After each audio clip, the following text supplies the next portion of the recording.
Hey guys, I'm Danny, and today I'll be showing you a build that a friend of mine has requested. So about a month ago, he came to me and pretty much just showed me this. So I said, well, what's your budget? And his response was, $250? Alright then, let's start. So the parts you should start off with should be your CPU and your motherboard. I recommend you buying them together from the same seller, where it's more likely that they're compatible with each other and not broken. And on top of that, you're more likely to get a higher discount when you buy both at the same time. As for which CPU to get, here's a good hierarchy chart found on Tom's Hardware that shows a good indication of which CPU you could still get that won't bottleneck your graphics card. Next up should be your RAM. Depending on your motherboard, see if you need DDR2 or DDR3 or the highly unlikely DDR4. I recommend getting 8 gigs or, if necessary, 4 gigs. Next up, for your graphics card, you should be really careful when buying it. If you can, always try to get the seller to show proof that the card is fully working, since this is where most of your budget will be going. Here's a tip. If the seller says never overclocked, never mined bitcoins before, odds are they are lying. As for what card to buy, here's a hierarchy chart.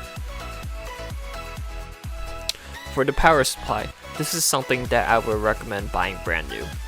But if you must buy a used one, make sure to buy a well-known high-quality power supply.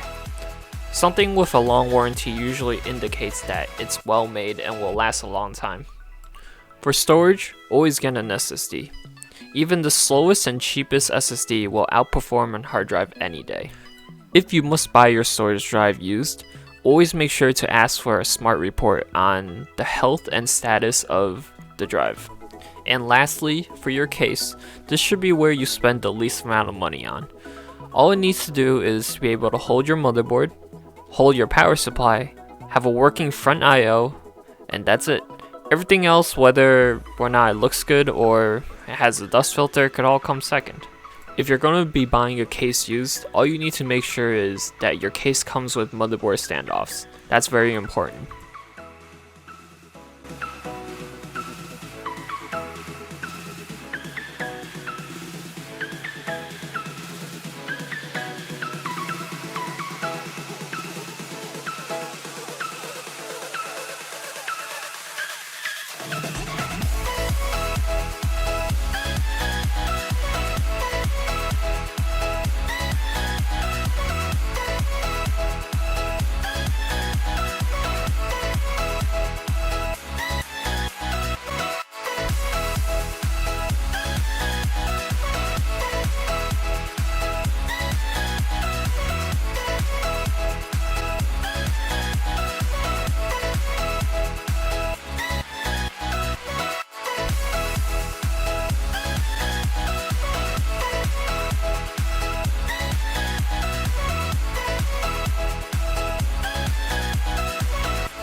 I am delighted to be here, and I'm particularly delighted to be here on this occasion.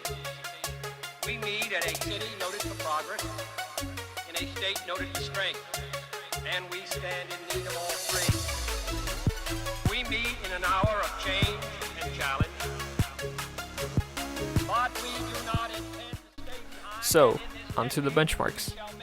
Let me start by saying I'll be benchmarking games that he'll only be playing, so I'm sorry in advance if you were looking for benchmarks of a particular game that's newer or popular.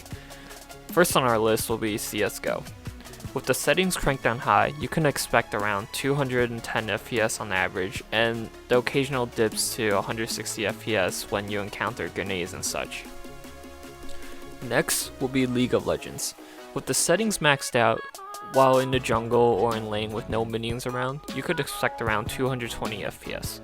When in lanes with a lot of minions, or in a teamfight with a lot of things going on, you could expect it to dip down all the way to 170 FPS.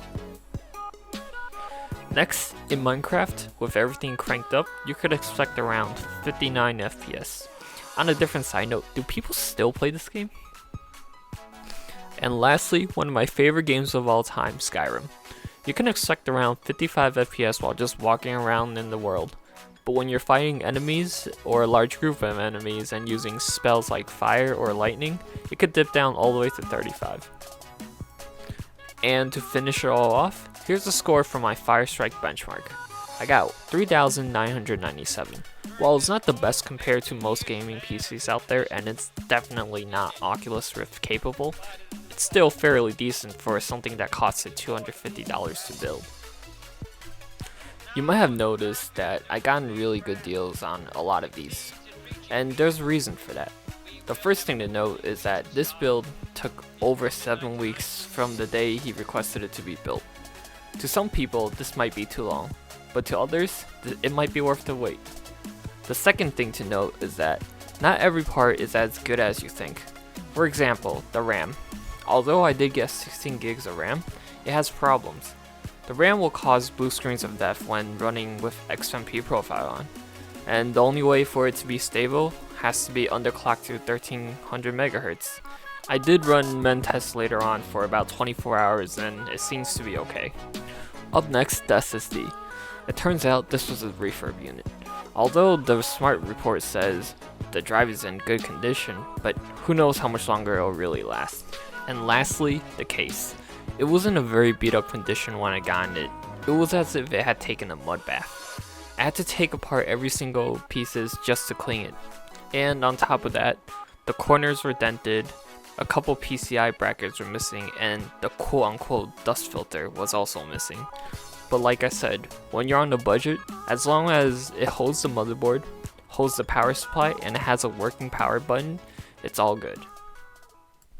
So I hope you guys enjoyed this video, and leave a comment below letting me know if you got any questions on building gaming used PCs. Be sure to check out my next video where I give out tips on what to look out for when buying used PC parts. My name is Danny, and I'll see you guys next time.